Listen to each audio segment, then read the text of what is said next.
Hello everyone, welcome back to the channel study with G, जहां पर आप सभी को हम बतलाने वाले हैं कि how to prepare competitive exam. साथियों, जब भी कोई बच्चा कॉम्पिटिटिव एग्जाम की तैयारी करता है तो वो अपने माँ बाप से हमेशा एक बात तो यह बोलता हुआ पाया जाता है, क्या कि आपको पता है कि उसका सिलेक्शन कैसे हुआ है, उसने उस कोचिंग इंस्टीट्यूट पे प्रिपरेशन किया है। वो बहुत ही बड़ा कोचिंग इंस्टीट्यूट है, इंडिया का सबसे बड़ा कोचिंग इंस्टीट्यूट है, मेरे को भी वहाँ पर तैयारी करनी है, अदरवाइज मेरा सिलेक्शन नहीं हो सकता है। तो ये प्रेशर माँ बाप पर भी जाता है, साथ ही साथ उस बच्चे पर भी जाता है जो इनडायरेक्टली किसी दूसरे के द्वारा फोर्सेबल बना दिया गया है। तो साथियों, क्या कॉम्पिटिटिव एग्जाम केवल मात्र किसी बड़े बड़े कोचिंग इंस्टीट्यूट पर जाकर के ही पास हो सकते हैं? क्या आप अपने घर पर बैठ करके सेल्फ स्टडी के द्वारा अपना एग्जाम पास नहीं कर सकते हैं?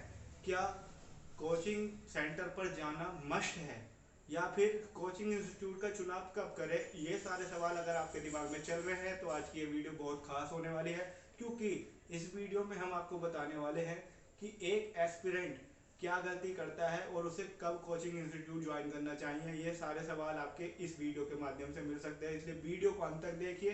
साथ ही साथ इस वीडियो को अपने फ्रेंड के साथ भी शेयर करें जिनके बारे में आप अच्छा सोचते हैं। क्यों? क्योंकि हर एक फ्रेंड जरूरी होता है। ठीक है साथियों, तो मैं बात कर रहा हूं प्रतियोगी परीक्षाओं की तैयारी के लिए। प्रतियोगी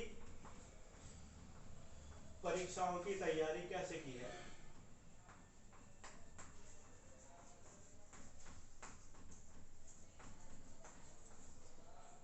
कैसे करें तैयारी, ये आपके दिमाग में चल रहा होगा। कौन सा कोचिंग इंस्टीट्यूट ज्वाइन करें,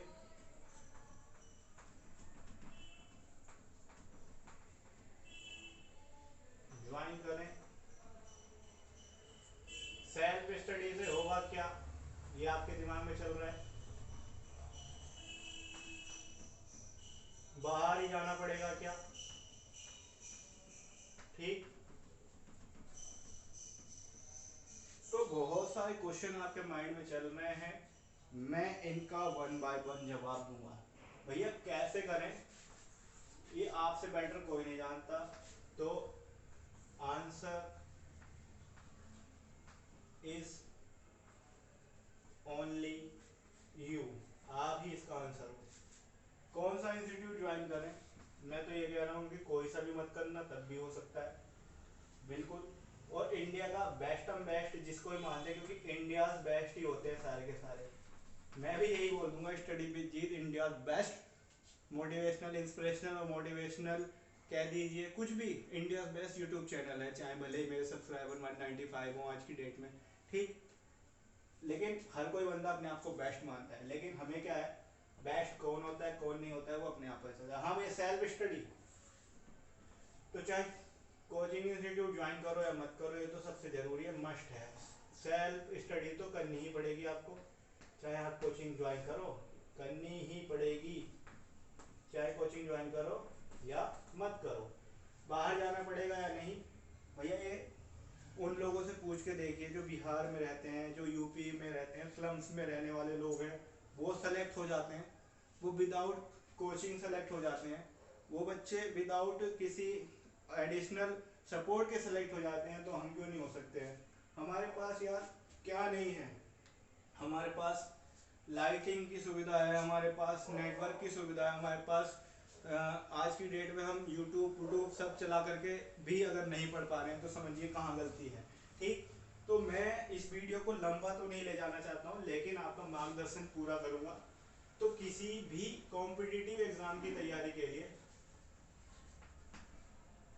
कॉम्पिटिटिव एग्जाम की तैयारी के लिए आपको सबसे पहले उसका बेसिक सिलेबस जो है, बेसिक सिलेबस जो है आपका, वो तैयार करना है अपने घर पर।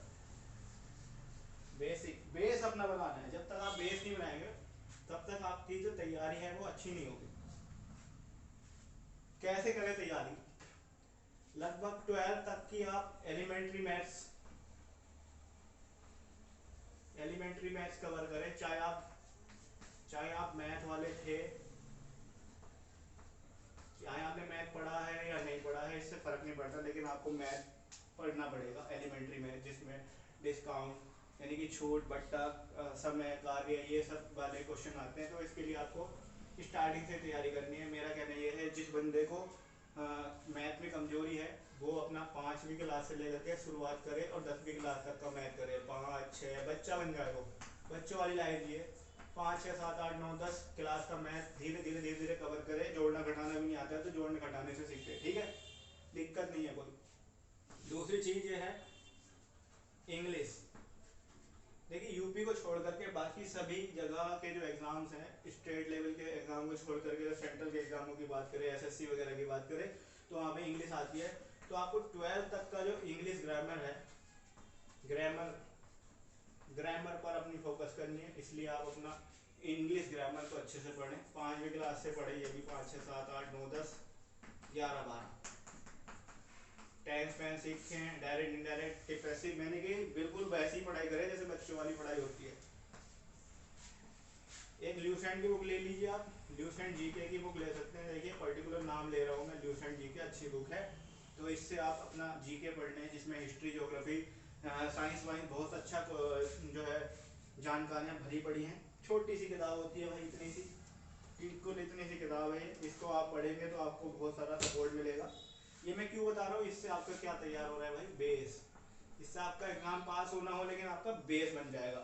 एक बार आपका इंटरेस्ट जरूर आएगा इसमें, ठीक। और एक रीजनिंग की बुक लीजिए आप, रीजनिंग की बुक ले लीजिए। रीजनिंग की बुक आप किरण की ले सकते हैं, किरण बहुत अच्छी बुक है। अब तो नए नए वो आ रहे हैं, लेकिन मैं मानता हूँ ओल्ड इज गोल्ड। तो किरण की बुक मेरे हिसाब से बेस्ट बुक है, आप उनकी बुक ले सकते हैं। बाकी तो आपके पास जो भी अवेलेबल है उस बुक को पढ़ें। और ऐसा ना करें कि भाई एक ही दिन में सब कुछ कर देंगे ख़त्म, दुनिया हिला देंगे हम, ऐसा कुछ नहीं करना है। अपना बेस बनाने के लिए आपको कम से कम 6 मंथ की सेल प्रैक्टिस करनी है घर पे। सेल के आप अपना ट्यूशन लगा लो भाई। मैथ में अगर आप कमज़ोर हो तो आप मैथ पढ़ो घर पे, ट्यूशन पे कहीं जा करके ऐसे व्यक्ति से जहाँ पर आपको शर्म ना आए, टेंशन ना लगे, उनके सामने जोड़ घटाने में दिक्कत हो तो उनके सामने आप शर्माए ना, ऐसी जगह पर आप जा करके पढ़ लें, ठीक। इंग्लिश पढ़ें, साइंस पढ़ें, रीजनिंग पढ़ें, ठीक। ल्यूसेंट का जीके पढ़ें, इसमें सब आ जाएगा, हिस्ट्री, ज्योग्राफी सब कुछ आ जाएगा। और जब आपको लगने लगे कि भाई अभी हम थोड़े थोड़े कंपटीशन के लेवल की अपनी तैयारी पे आ रहे हैं, या अभी हमारा कॉन्फिडेंस आ रहा है, यानी कि फिर आप क्या करना है, एक आध प्रीवियस ईयर का क्वेश्चन पेपर उठा लीजिए आप। एक आध प्रीवियस ईयर का क्वेश्चन पेपर उठा करके देखिए, कोई हल्का फुल्का सा एग्जाम जैसे एसएससी सीएचएसएल का हो, या फिर आप एसएससी जो आपका एलडीसी हो, लोअर डिवीजन क्लर्क वगैरह का हो, या फिर पैट का एग्जाम उठा करके देख लीजिए साथियों। पेपर ले लीजिए, एक बार नेट से ले लीजिए, ठीक। और इनको करके देखिए आप, इनको करके देखेंगे तो आपको लगेगा कि हम कितना कर पा रहे हैं। यदि आप 50% तक हल कर पा रहे हैं क्वेश्चन पेपर, 50% तक अगर आप क्वेश्चन कर पा रहे हैं, लग रहा है आपको कि मैं 50% तक कर सकता हूँ, भाई मैथ में हो सकता है दिक्कत आ सकती है, लेकिन आपकी इंग्लिश, आपकी जो है जीके, आपकी रीजनिंग अच्छी हो गई है, थोड़ी थोड़ी अच्छी हो गई, आपको टॉपिक समझ में आने लगे हैं, आपको बातें समझ में आने लगी हैं, आपको कंटेंट समझ में आने लगा है, तब आप किसी कोचिंग को ज्वाइन करने का सोच सकते हैं।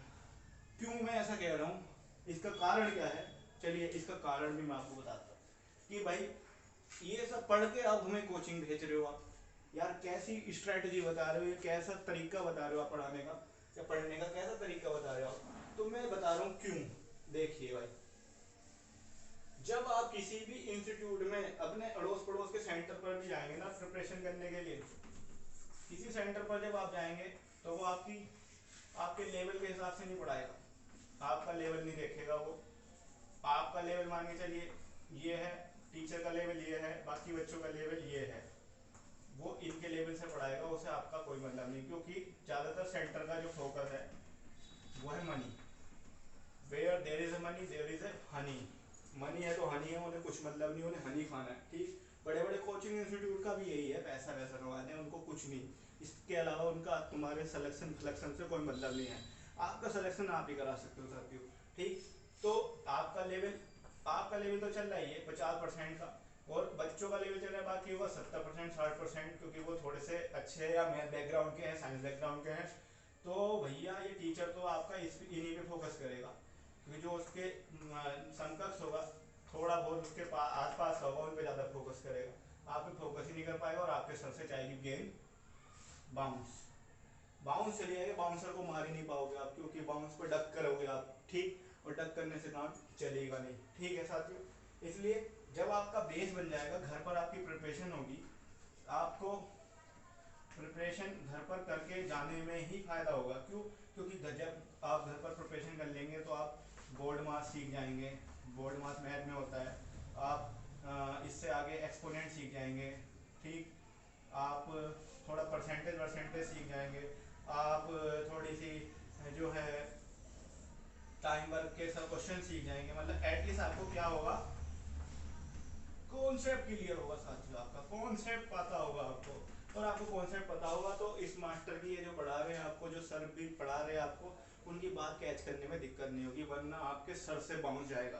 सीधी सी बात है, अगर मैथ को छोड़े, मैथ को हटाइए, मैथ को छोड़ करके अब अगर इंग्लिश की बात कर ले, तो इंग्लिश में अगर हम वहाँ पे हम सीधे सीधे आते पढ़ते आए क्या, हम तो 10 सीख के आए हैं भैया, हमने 10 सीख के, हमने डायरेक्ट इनडायरेक्ट सीख के, ठीक है जी, हमने एक्टिव पैसिव सीख लिया, हमने क्या करा था, यूपी बोर्ड वाले बच्चों की बात करूँ तो स्टोरी बनानी सीखी है हमने अब तक, ठीक, इससे ज़्यादा हमने कुछ नहीं किया। लेकिन भाई कॉम्पिटिटिव एग्जाम में इनमें से कुछ भी डायरेक्ट नहीं आता है, उसमें तो एरर्स फाइंड करते हैं कि गलतियाँ कहाँ हैं, सिनोनियम एंटोनियम्स कहाँ है, सिनोनियम्स एंटोनियम्स पूछते हैं वो, ठीक। तो ये कब होंगे भैया, ये कोई कोचिंग इंस्टीट्यूट नहीं करा सकता आपको, ये तो आपको तैयारी, आपकी सेल्फ प्रैक्टिस, आपका किसी भी चीज़ पर कमांड कितना है वही करा सकता है।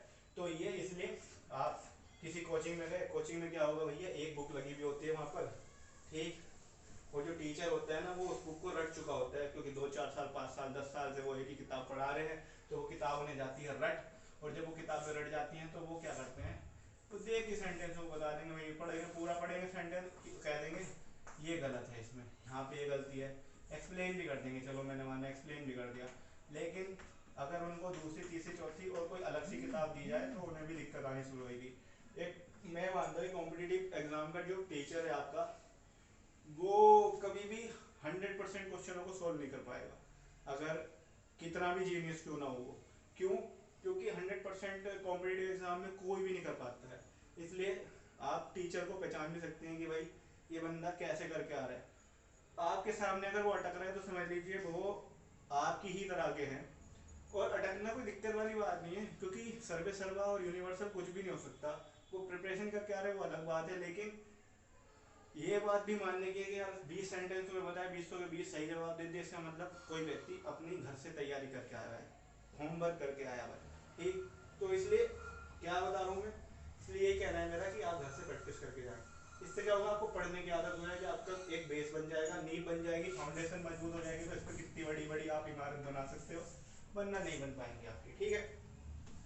जीके, जीके में क्या होता है, जीके, जीके में तो आपको खुद से पढ़ना है, ठीक, जीके कोई नहीं पढ़ा पाता है, पढ़ाएगा भी तो वो उसका अलग अलग ढर्रा होगा, अलग अलग ढंग होगा, लेकिन आपको अपना तरीका पसंद होगा, नोट्स बना बना करके आप तैयारी कर लेंगे घर पे, तो आपको वहाँ पर जाने में दिक्कत नहीं होगी। संविधान वगैरह के बारे में थोड़ी सी जानकारी जब आप टीचर से लेंगे तो वो आपको इंटरेस्टिंग लगेगी, कुछ टॉपिक आपको बहुत मज़ेदार लगेंगे, ठीक है। जैसे ज्योग्राफी पढ़ने में बहुत मज़ा आएगा आपको, ज्योग्राफी में बहुत मज़ेदार चीज़ें हैं, ठीक। तो ज्योग्राफी वगैरह आपको पढ़ने अच्छा लगेगा, लेकिन कुछ चीज़ें जो रटनी पड़ती हैं वो रटनी ही पड़ेगी। इसलिए साथियों मेरा क्या कहना है, कंक्लूजन क्या है इस वीडियो का, इस वीडियो का कंक्लूजन इतना सा है कि आप अगर किसी भी कॉम्पिटिटिव एग्जाम की प्रिपरेशन करने के लिए सोच रहे हैं, सोच ही रहे हैं, तो आप अपने माँ बाप को बिल्कुल भी प्रेशराइज मत करिए कि यार पिताजी तुम्हें नहीं पता कि वो ऐसे नहीं सेलेक्ट हो गया, उसका सिलेक्शन एसबीआई में ऐसे थोड़ी हो गया, उसने कोचिंग की थी, उसने एलन में कोचिंग की थी, या मैं नाम ले रहा हूँ किसी और चीज़ का नाम ले लूँ मैं, कि भाई उस इंस्टीट्यूट में गया था, उस जा करके वहाँ पे उसने